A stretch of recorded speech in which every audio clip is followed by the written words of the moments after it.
Welcome back. Now, the elements of your account may be more manageable from the Zoom client.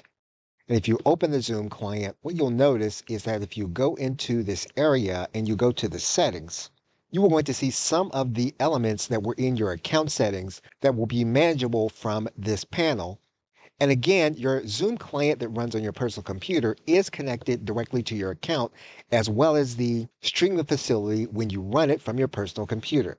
For example, in the general settings in your client, you're going to see that if you want to use dual monitors, control that element here in your general settings.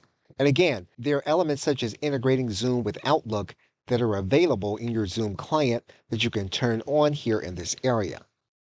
You will have control over your camera here in the Zoom client. If you click on this element, when you're using a webcam, you will be able to control some of the factors here from your client. You can do the same thing regarding the audio. You're going to see how you want the audio to be delivered to you. You'll also see how you want to deliver the audio through Zoom. And again, you have full customization over all of the elements here in the audio tab inside of your Zoom client. When you want to share your screen on an actual call, you can control the elements here in the Zoom client.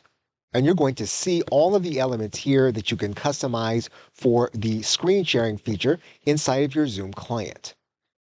We're going to stop the video here and we're going to look to all of the other elements inside of the settings of your Zoom client. Okay, so with that, thanks, and I will see you in another video.